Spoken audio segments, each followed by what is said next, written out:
खरगोन से इस वक्त एक बड़ी खबर आपको बता रहे हैं। हादसा हुआ है, तेज रफ्तार यात्री बस अनियंत्रित होकर पलट गई है। हादसे में 4 लोगों की मौके पर ही मौत हो गई।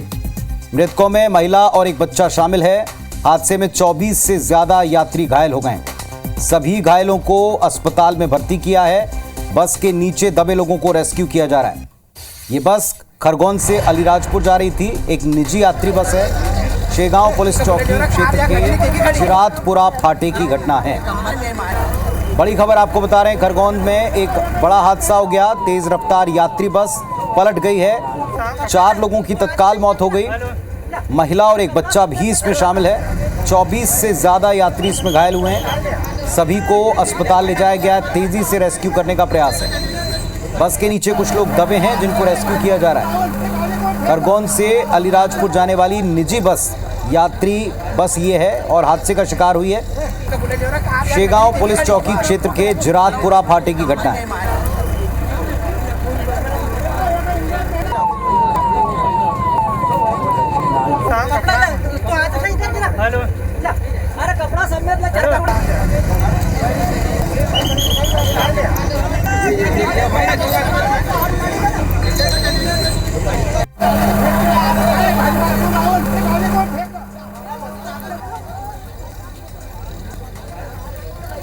और उज्जैन से इस वक्त आपको एक बड़ी खबर देते हैं। भारतीय जनता पार्टी के पूर्व विधायक बहादुर सिंह चौहान के साथ मारपीट के मामले में कांग्रेस कार्यकर्ताओं ने पुलिस कंट्रोल रूम का घेराव कर दिया।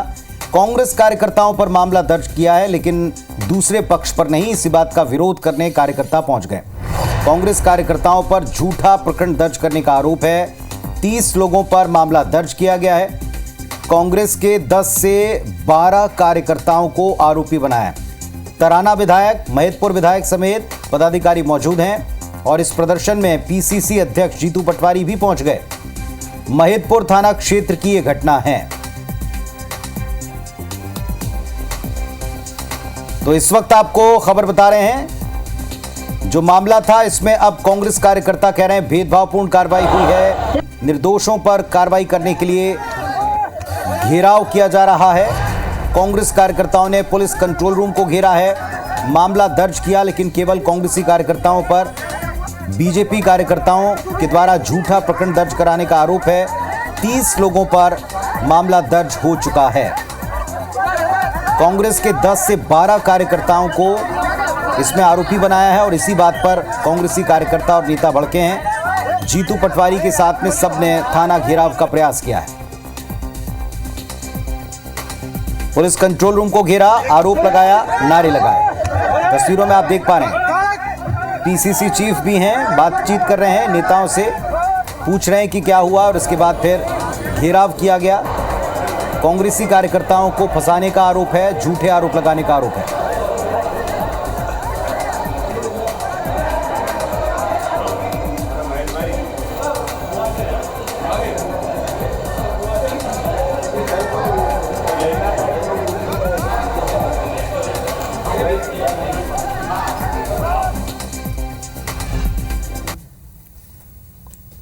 तो देश प्रदेश की तमाम खबरें आप देख रहे हैं और अब छत्तीसगढ़ से अपडेट आपको दे दें। रायपुर में कांग्रेस धान खरीदी को लेकर एक अभियान की शुरुआत कर रही है। प्रदेश भर में धान खरीदी केंद्र चलो अभियान, इसकी शुरुआत होगी अब से 3 दिन बाद 3 दिसंबर को। 3 दिसंबर से कांग्रेस इस अभियान में जुटेगी। बड़े नेताओं को जिम्मेदारी दी जाएगी। इसके तहत सारे बड़े नेताओं के नेतृत्व में कार्यकर्ता धान खरीदी केंद्र पहुंचेंगे, किसानों से मुलाकात करेंगे, पूछेंगे कि उनको धान खरीदी में जो व्यवस्थाओं का दावा सरकार का है वो उपलब्ध है कि नहीं, और इस पर सरकार पर दबाव बनाया जाएगा, घेरा जाएगा।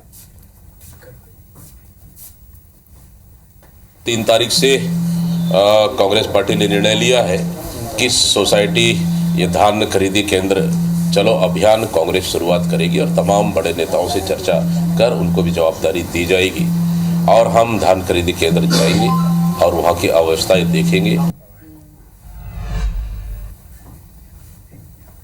मध्य प्रदेश के सीएम डॉक्टर मोहन यादव 6 दिवसीय विदेश दौरे से लौट चुके हैं। सीएम लंदन और जर्मनी की यात्रा के बाद दिल्ली लौटे, जहां बीजेपी नेताओं और कार्यकर्ताओं ने उनका स्वागत किया। विदेश यात्रा से लौटकर सीएम डॉक्टर मोहन यादव ने कहा कि पीएम के नेतृत्व में हम मध्य प्रदेश को विकास की ऊंचाइयों पर ले जाने का प्रयास कर रहे हैं। हमारी विदेश यात्रा का उद्देश्य यही था।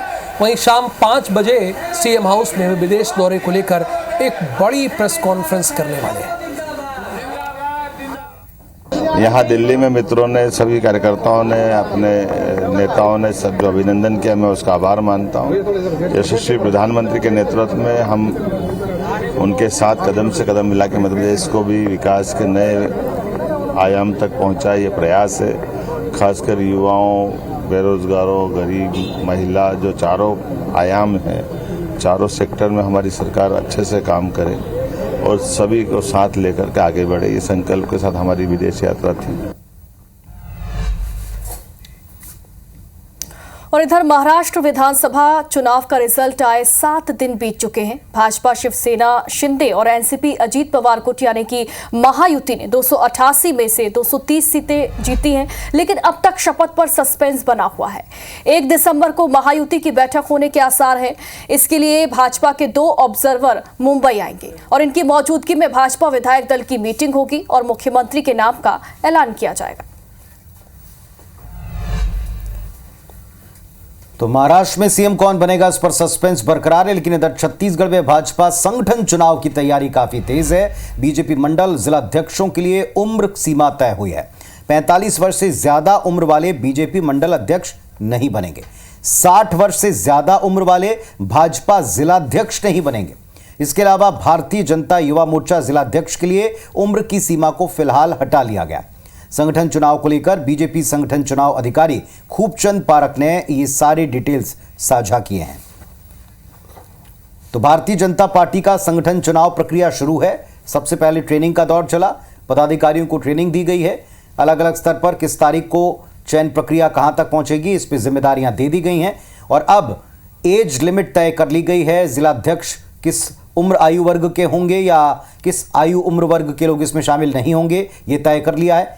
इसी तरह जिलाध्यक्षों के अलावा मंडल अध्यक्ष और अन्य पदों के लिए भी आयु सीमा नियम निर्देश के मुताबिक तय किए जा रहे हैं।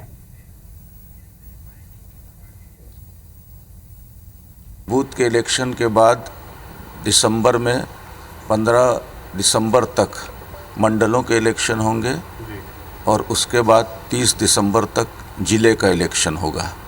ये दोनों इलेक्शन पूरा होने के बाद 30 दिसंबर के बाद प्रदेश के चुनाव के संबंध में जो तिथि तय होगी उसमें प्रदेश का निर्वाचन होगा। मध्य प्रदेश में मंत्रालय के अधिकारी और कर्मचारियों के मोबाइल पर पिछले कुछ दिनों से इंटरनेशनल नंबर से फर्जी कॉल आ रहे हैं, जिससे अधिकारी और कर्मचारी बहुत परेशान हैं। मंत्रालय सेवा अधिकारी कर्मचारी संघ ने इस बारे में सामान्य प्रशासन विभाग के अपर मुख्य सचिव को जानकारी दी। संघ के अध्यक्ष सुधीर नायक ने कहा कि कुछ दिनों से कई अधिकारियों और कर्मचारियों के मोबाइल नंबरों पर फर्जी इंटरनेशनल कॉल आ रहे हैं, जिनमें मोबाइल सेवाएं बंद करने या फिर भेजे गए लिंक का इस्तेमाल करने की बात कही जा रही है। ऐसे कॉल सिर्फ उन नंबरों पर आ रहे हैं जो नंबर सामान्य प्रशासन विभाग के पास रजिस्टर्ड है। जिन कर्मचारियों अधिकारियों के पास एक से अधिक नंबर हैं, उनके केवल उसी नंबर पर कॉल आए हैं जो शासन के पास रजिस्टर्ड है।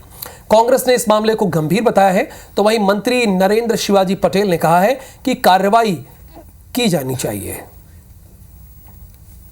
मंत्रालय के जो अधिकारी कर्मचारी हैं उनके नंबरों के ऊपर अंतर्राष्ट्रीय कॉल आ रहे हैं। केवल उन्हीं नंबरों पे फ़ोन आ रहे हैं जो नंबर हमारे शासन के पास सुरक्षित हैं। अगर किसी व्यक्ति के एक से ज़्यादा नंबर हैं तो दूसरे नंबर पे नहीं आता। और इसकी जांच कराने के लिए और हमारे डेटा को सुरक्षित करने के लिए और जो ये भय व्याप्त हो रहा है कर्मचारी, इसको दूर करने के आवश्यक कदम उठाने के लिए सरकार से अभी आग्रह किया है। साइबर क्राइम वालों को इसको देखना चाहिए, क्रॉस चेक करना चाहिए और इस तरह से जो हमारे इन्फॉर्मेशन के बारे में जो खिलवाड़ कर रहे हैं लोग, इनको क्रॉस चेक करके ब्लॉक करना चाहिए। हमारे अधिकारी कर्मचारियों की जागरूकता का ही परिणाम है कि उन्होंने इस पर चिंता व्यक्त की है, क्योंकि इंटरनेशनल के भी फ्रॉड करने वाले लोग यदि इसमें शामिल हो रहे हैं तो उनकी चिंता पर मध्य प्रदेश शासन गंभीरता से विचार करेगा।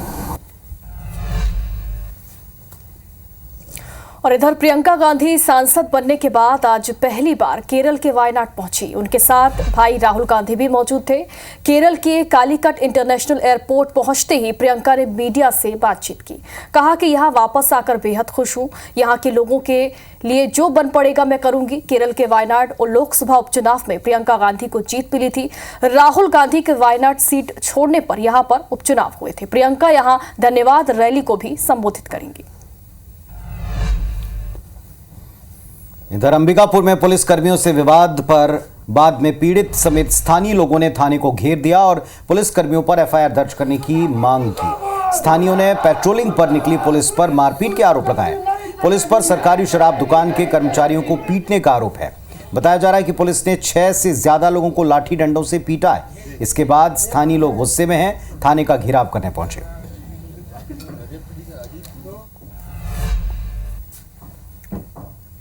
खंडवा में अवैध बूचड़खानों पर प्रशासन ने बड़ा एक्शन लिया है। इमलीपुरा इलाके में अवैध तौर पर बनाए गए करीब 10 बूचड़खानों पर बुलडोजर चलाकर उन्हें ढहा दिया गया। कसाईयों ने नगर निगम की जमीन पर अतिक्रमण कर बूचड़खाने बना रहे थे। प्रशासन की कार्रवाई के दौरान मौके पर बड़ी संख्या में पुलिस बल तैनात किया गया। एसडीएम बजरंग बहादुर ने बताया कि अतिक्रमणकारियों को अतिक्रमण हटाने के लिए वक्त दिया गया था, लेकिन उन्होंने तय वक्त में अतिक्रमण नहीं हटाया, जिसके बाद प्रशासन ने अतिक्रमण हटाने की कार्रवाई की है। यहाँ अवैध और अतिक्रमण करके जो निर्माण किए गए थे, जो सरकारी स्लॉटर हाउस है, इसके इर्द गिर्द काफ़ी संख्या में लोगों के द्वारा कंस्ट्रक्शन कर लिए गए थे, तो उनके अवैध निर्माण को आज हटाया गया है और प्रशासन, पुलिस और नगर निगम के द्वारा संयुक्त रूप से कार्रवाई की गई। लगभग 10 की संख्या में जो निर्माण है वो तोड़े गए हैं।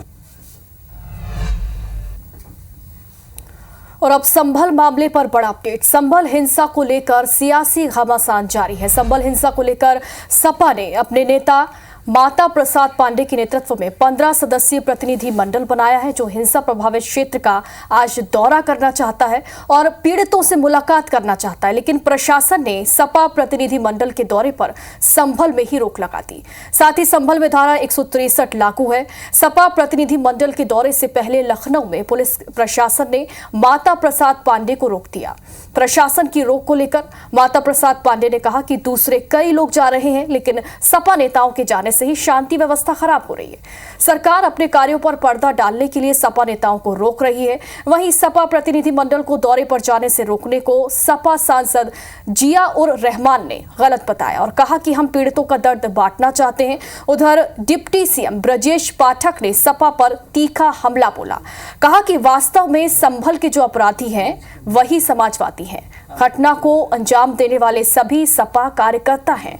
इसकी जिम्मेदारी अखिलेश यादव को लेनी चाहिए। बता दें कि 24 नवंबर को संभल में शाही जामा मस्जिद का सर्वे करने गई पुलिस टीम पर पथराव और हिंसा हुई थी और इसमें 6 लोगों की जान चली गई थी।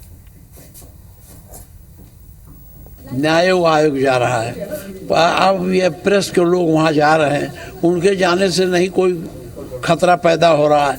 अगर हम चले जाएंगे तो वहाँ अशांति पैदा हो जाएगी। ये सरकार जानबूझकर अपने सारे कार्यों पर पर्दा डालने के लिए हम लोगों को रोक रही है। ये कतई गलत है। अरे हम वहाँ जाने से रोकने से आप कैसे रोक सकते हो? हम लोग जाते ना चाह रहे हैं, वहाँ पर देखना चाहते हैं हालात क्या हालात हैं, लोगों की जो परेशानी है उनके दुख दर्द में शरीक होना चाहते हैं और इसकी रिपोर्ट एक माननीय राष्ट्रपति अखिलेश यादव जी को देंगे। जिस प्रकार हम संसद के अंदर इस मसले को उठा रहे हैं, हमें और अच्छी तरह से जानकारी हो कि जो संभल की घटना है, पार्टी के मुखिया ने जो ट्वीट करके कहा है, हम उसकी निंदा करते हैं। समाजवादी पार्टी के चरित्र और चेहरा है वो उजागर हो गया है। संभल की घटना की जिम्मेदारी अखिलेश यादव जी को लेना चाहिए। वास्तव में जो संभल के अपराधी हैं वही समाजवादी हैं। रामानुजगंज में एक कर्मचारी का घूस लेते वीडियो वायरल हुआ।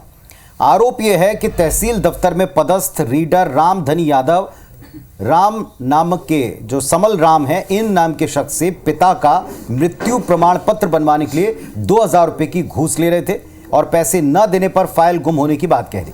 परेशान पीड़ित ने घूस की पहली किश्त 200 रुपए दे भी दी, लेकिन इस घटना का वीडियो बना लिया। ये वीडियो सोशल मीडिया पर डाल दिया, वायरल है। IBS24 इस वीडियो की पुष्टि नहीं करता, लेकिन गंभीर आरोप है, इसकी जांच होनी चाहिए। और इधर बांग्लादेश में हिंदुओं पर हो रहे अत्याचार के विरोध में आरएसएस इंदौर में बड़े आंदोलन की तैयारी कर रहा है। इसके लिए आरएसएस की ओर से शहर के व्यापारिक और सामाजिक संगठनों को एकजुट किया जा रहा है और इसके लिए संघ कार्यालय में बैठक आयोजित की गई। अगर इस मीटिंग में आरएसएस के आनुषंगिक संगठन के साथ व्यापारी संगठनों के प्रतिनिधि शामिल हुए। इस दौरान बीजेपी विधायकों के साथ ही पार्टी पदाधिकारी भी मौजूद रहे। इस बैठक में तय हुआ कि बांग्लादेश में हिंदुओं पर हो रहे अत्याचार के खिलाफ आरएसएस के सर्व हिंदू समाज 4 दिसंबर को आक्रोश रैली निकालेगा। इसकी शुरुआत लालबाग परिसर से होगी और इसके बाद शहर का भ्रमण करते हुए रैली कलेक्ट्रेट पहुंचेगी, जहां अधिकारियों को ज्ञापन सौंपा जाएगा।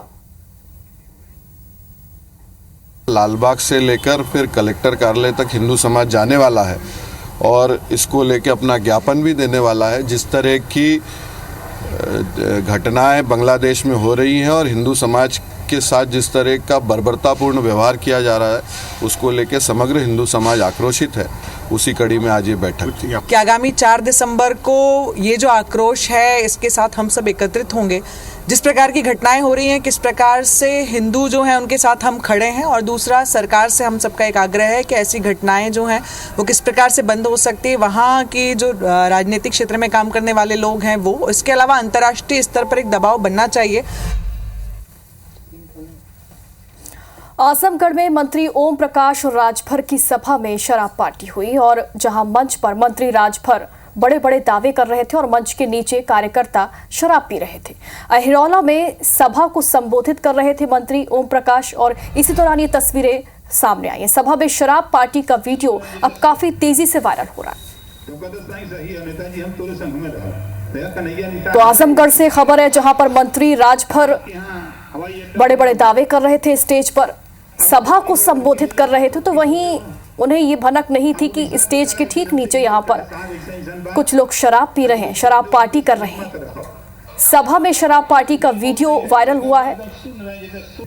मंत्री ओम प्रकाश राजभर की सभा का ये वीडियो है। ओम प्रकाश राजभर उत्तर प्रदेश में बड़े फायर ब्रांड नेता में गिने जाते हैं, सुभाषपा के अध्यक्ष भी हैं और आजमगढ़ ये कहा जाता है कि सुभाषपा का गढ़ है। हालांकि समाजवादी पार्टी का सांसद यहाँ से जीतता रहा है, लेकिन कुछ विधानसभाएं हैं जहाँ पे इनका गढ़ है। लेकिन देखिए, अब मंच के नीचे हो क्या रहा है, ये भला कौन जान सकता है।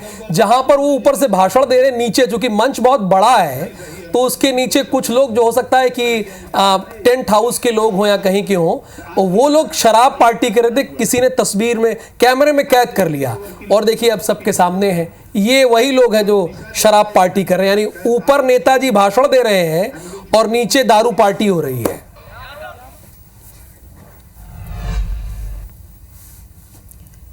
छत्तीसगढ़ में रिश्तों के कत्ल की 2 घटनाएं आज सबको हैरान कर रही हैं, सन्न कर रहे हैं। सूरजपुर में बेटे ने सौतेली मां का कत्ल कर दिया। आरोपी बेटे ने अपनी सौतेली मां के सिर पर फावड़े से वार कर उसके टुकड़े टुकड़े कर दिए। पुलिस ने आरोपी युवक को हिरासत में लिया है। दूसरी वारदात हुई पत्थल गांव में, जहां पति ने अपनी पत्नी को मौत के घाट उतार दिया। बताया गया घरेलू विवाद के कारण पति ने वारदात को अंजाम दिया। वारदात को अंजाम देकर पति मौके से फरार हो गया है। ये 2 तस्वीरें, पत्थल गांव में पत्नी का मर्डर कर दिया गया और इसके पहले सूरजपुर में फावड़े से सिर के 2 टुकड़े कर दिए। सौतेली मां का कत्ल एक बेटे ने कर दिया।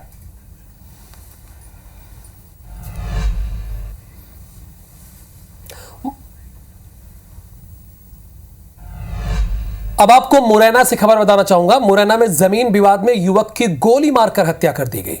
हत्या 1 बीघा जमीन को लेकर हुआ था, जिस पर 2 पक्षों में विवाद चल रहा था। युवक की हत्या कर सभी आरोपी मौके से भाग गए। मामले में 6 से ज्यादा लोगों पर फायरिंग का आरोप है।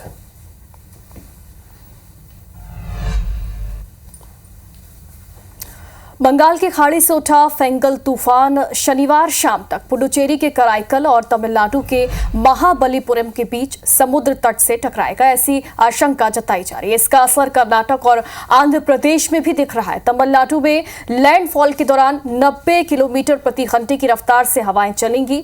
तमिलनाडु और पुडुचेरी के कई इलाकों में भारी बारिश का रेड अलर्ट भी जारी किया गया है। चेन्नई में कई फ्लाइट्स इस वजह से प्रभावित हुई हैं। शाम 7 बजे तक एयरपोर्ट बंद कर कर दिया गया है और कई ट्रेनें भी निर्धारित समय से लेट चल रही हैं। तमिलनाडु के कांचीपुरम, चेंगलपट्टू, तिरुवरूर और विल्लुपुरम में के साथ ही साथ कई जिले ऐसे हैं जहां पर स्कूल और कॉलेज बंद रखे गए।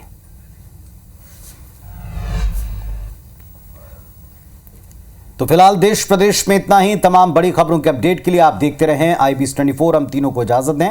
नमस्कार।